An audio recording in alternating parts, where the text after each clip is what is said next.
Cam in Margate with a story of yet another nor'easter. Hi, Lisa. Hello, Mark. I did see the sun peek through the clouds about a half hour ago. Since then, it has started to rain. This is the fourth nor'easter in 4 weeks, and even true Jersey Shore veterans are getting tired of all this. It's hard to get to work in the morning when the road in front of your job is under several inches of water. It's aggravating. And you get stuck in your house, you get stuck at work, you don't get to do nothing. It's just, it ruins everything. The storm dumped up to 3 inches of rain on the Jersey Shore. The northeasterly winds battered the coastline for much of the night. As of early this morning at the time of high tide, the wind was still coming out of the northeast, thus it pushed the water up more and the flooding was a little bit more severe. By daybreak, the floodwater was still standing. In Pleasantville, the Whitehorse Pike had only one open lane leading into the city. The roads leading to Ocean City's 9th Street Bridge were closed this morning, and parts of West Avenue look more like the Back Bay. From this vantage point, the Pirates ship at a miniature golf course looked as if it was about to set sail down Ocean Drive. Have you kind of had it with all this? It's been a long winter. Absolutely. I'm ready to go. I just have to convince the rest of the family. When the floodwater did recede, the damage was clear. In Strathmere, the waves pushed sections of a bulkhead and part of a dune fence onto the road. In Sea Isle City, the back-to-back nor'easters are beginning to take its toll. The road along the northern tip of Ocean Drive is buckling. What have the past couple of weeks been like for you? What have you seen out here? This road getting worse and worse. The shoulder is completely gone on this road, and passage is getting harder and harder. Because I'm not going to. City is closed until the county figures out how they're going to fix it. Right behind me, you can see those Christmas trees there that the children here in Margate put up. That's a makeshift dune, and that did hold out. But sand in Ocean City's beaches and Sea Isle City's beaches did wash away, so they are dealing with some beach erosion problems in those two towns. Reporting live on the Action Cam, I'm Lisa Quintana in Margate. Thank you, Lisa. Well, other parts of the Delaware Valley experienced some of that storm misery. High winds stripped the tar paper off a roof in Darby Township early today. No one was hurt, but the family in the home on Calhoun Street awoke to find that they had to call the roofers. In Philadelphia, the wind shut out the lights for some Mount AIRY residents overnight. A toppled tree tore down some power lines on McCallum Street. PECO energy crews responded to make needed repairs. At one point, some 8,000 PECO customers were without power last night. For most of us out there today, the rains have been more of an inconvenience, though, than anything else, as long as an umbrella or raincoat was handy. President Clinton will tour tornado-ravaged Central Florida tomorrow, and he will see firsthand the hundreds of homes and businesses literally in ruins. Already 14 counties have been granted federal disaster assistance. The 6 to 10 El Nino-fueled twisters killed more people, that's 37 now, than Hurricane Andrew in 1992. The search for the missing continued through the debris today. Other people barely escaped death in their crushed homes. I thought I was going to die. I found all this stuff on top of me, and I kept calling for somebody to help me because it was raining in on me. Well, some grieving survivors are telling about loved ones who slipped from their hands when the powerful winds tugged at them. Later, those victims were found dead.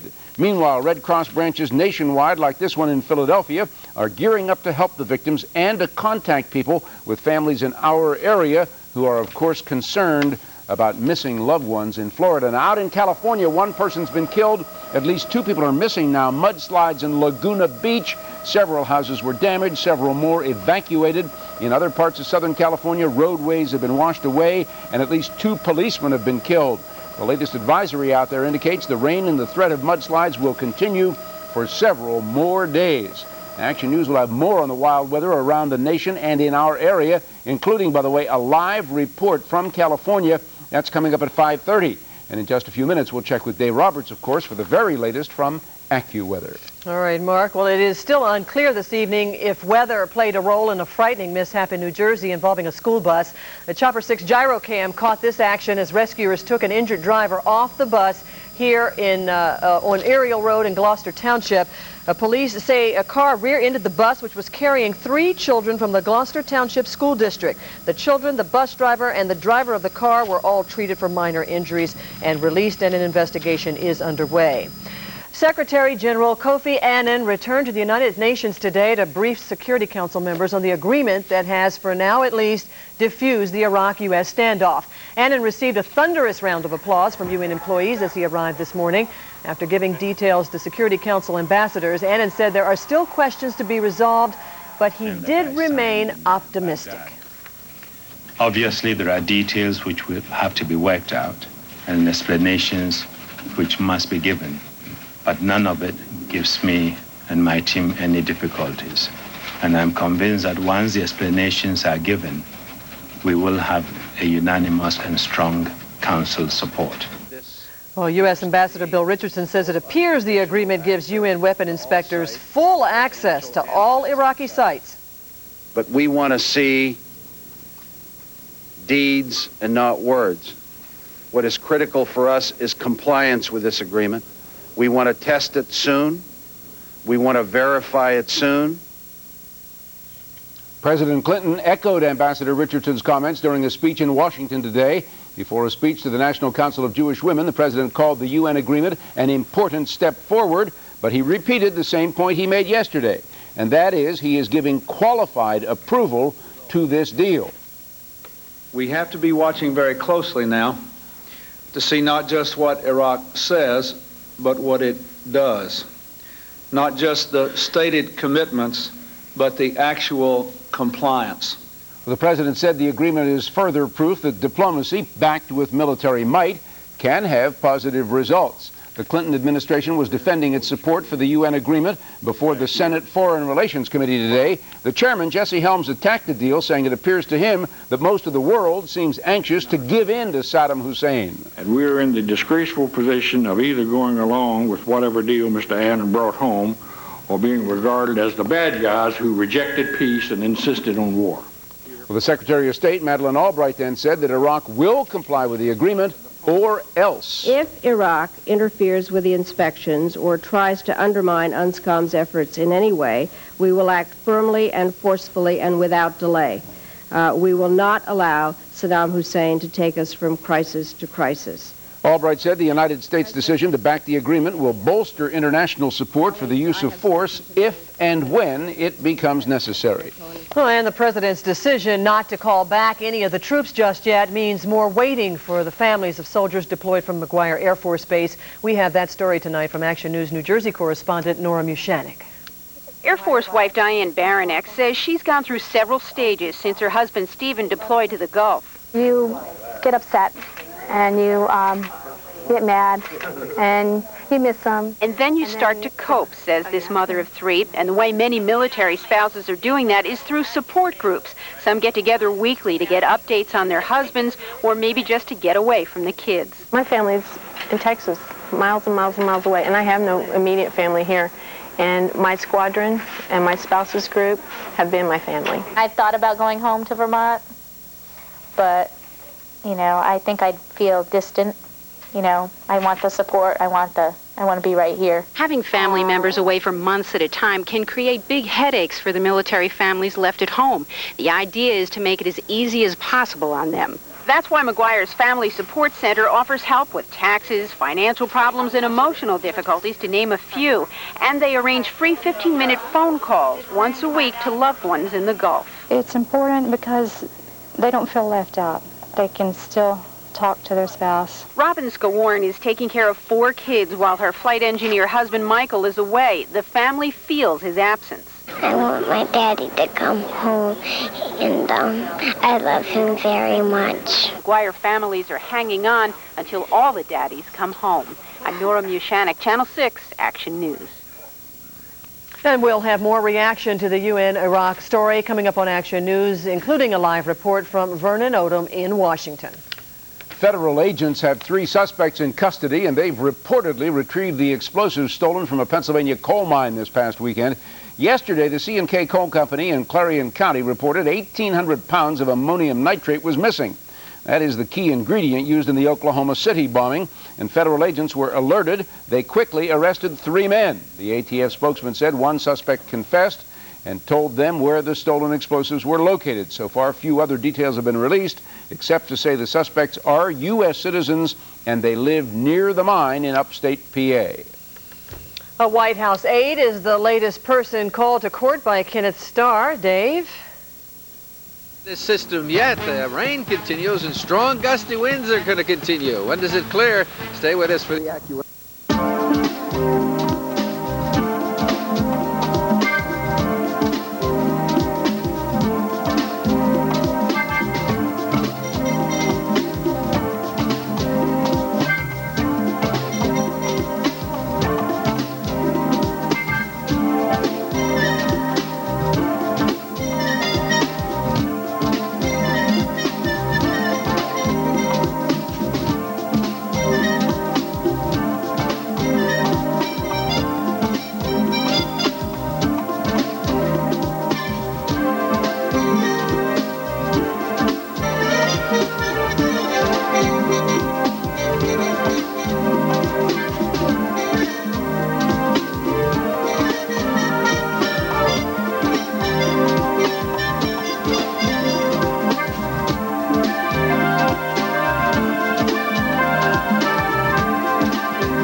Weatherscope is sponsored by Midas Auto Systems experts. What can we do for you today?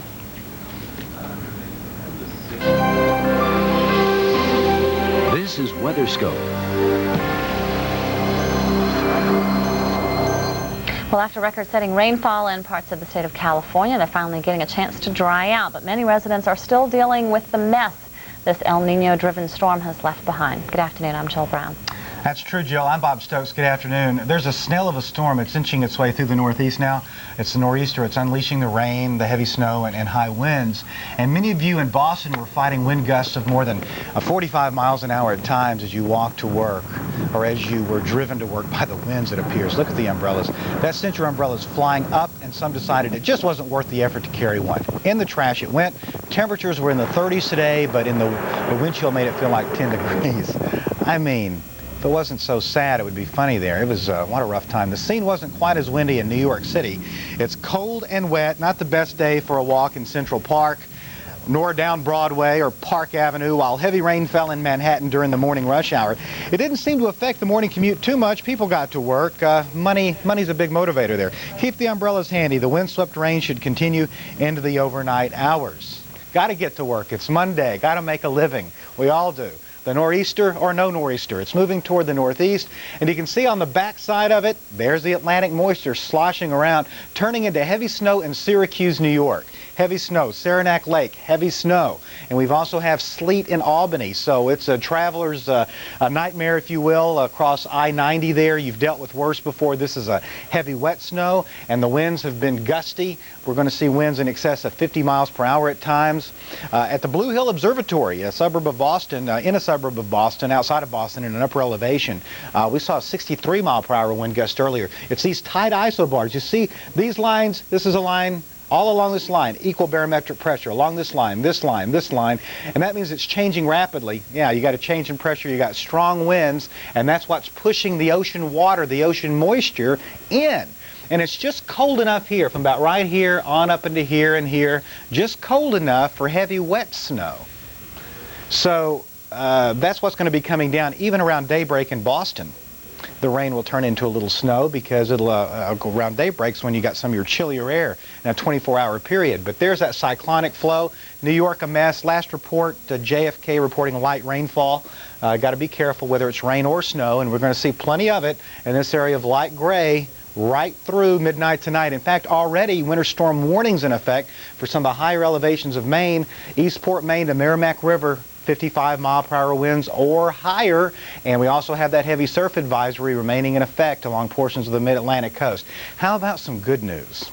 The glass half full, high pressure moving toward the east, southerly flow coming in, going to send your high in Atlanta between 65 and 70 tomorrow, and it's a beautiful day today all across the southeast.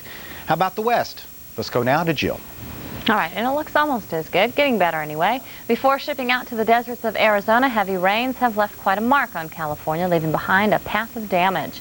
This is just one example. The California Highway Patrol says the heavy rain crumbled the cement foundation, opening up the sinkhole on Interstate 15 just after midnight. Pounding rains then throughout the night worsened the problem, and by this morning, the sinkhole looked like a canyon, 65 feet deep in some portions and about 700 feet long. It's amazing, it really is. But, as mentioned, things are looking better. That rain's moving out. A dry day, basically, across the LA basin. But after a rough week, since Sunday night, we have had reports of as much as 10.82 inches of rain. That's Mount Wilson. That's one of those spots with a little bit of elevation end up getting heavier rain. Lovely Beverly Hills, they're getting more than 4 inches. Long Beach, about 2.5. It's been a winter of record, no doubt about it. The wettest February on record for many locations. This has really been the month where all of a sudden it started coming together, our El Nino effects. And you can see that we have a record in San Francisco. The wettest July 1st through June 30th this century. We've had more than 38.5 inches of rain. Now, we're a long way away from the end of this period. Even if it stops raining now, we didn't see another drop through June 30th. This would be the wettest rainfall year this century. But chances are we will see more, but not in the next couple of days. You'll see from our satellite picture that the sun is shining in San Francisco Bay and down to Santa Barbara and in LAX. It'll be a nice, clear evening to be taking off. Along the coast, heavy surf advisories do remain in effect, though. Point Arena to the U.S.-Mexican border. I'll tell you, that's something that hasn't changed much. It seems like almost every day, heavy surf advisory. No coastal flood warnings or anything like that today. No gale warnings. Some good news to be had. This is your lightning data, and there's not a whole lot showing up on it. I have a feeling we'll be seeing a little bit more because thunderstorms now are beginning to erupt across Arizona, and we've had some severe thunderstorm warnings. Now, Maricopa County, your warning has expired, but a funnel cloud was actually sighted a little while ago. Now, warnings are coming out a little bit farther south, and if we go in a little bit closer, here you can see the thunderstorms that have developed down here in, let's see, Pima, Pinal County. You have severe thunderstorm warnings. Hail is expected with these. You might see 3/4 inch hail or larger. We've had reports of up to marble-size hail reported today. And these storms are moving pretty quickly. East-northeast at 25, 35 miles per hour. So hail, lightning, and heavy rain possible. In the mountains, heavy snow on up toward Flagstaff. See it right there? Want to see some scenes from Flagstaff? Well, quite a snowy scene it is. And you can see the delivery trucks are still out and about. Folks got a chance to get out and do a little shoveling. Doesn't look too bad here, but that snow continues to pile up. And we think that actually along the Mogollon Rim is where some of the heaviest snow today is going to pile up. As a matter of fact, here is a look at your snowfall forecast. Where you see the bright white on the map, you're talking about a foot plus. Colorado, you'll get more after midnight. This forecast only goes through midnight, so this is going to be quite a snow producer. This is what it looks like now. Snow's coming down in Salt Lake City. It's beginning to stick there in Colorado. And as this low heads east, we are going to see quite a storm tomorrow out of it. Through this evening, the Wasatch, the Mogollon Rim, seeing the heavy stuff overnight tonight. It really piles up in Colorado and Wyoming. And then as this front enters Texas, we think we're in for some trouble tomorrow. So by tomorrow afternoon, we could be talking heavy rain and severe thunderstorms. Northeast, our storm rages on here as well. Strong winds and heavy snow continue to pile up. We have as much as a foot of snow expected out of each of these storms. And Bob, the weather's still mild temperature-wise, but it's just cold enough for some snow. It is, and we're going to focus on some travel trouble spots with some snow in a moment. All righty, travel-wise is coming up. That's right after your local forecast. Stay with us.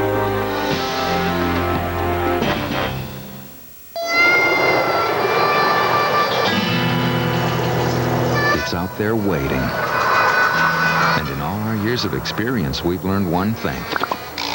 You're not the only one who depends on good brakes.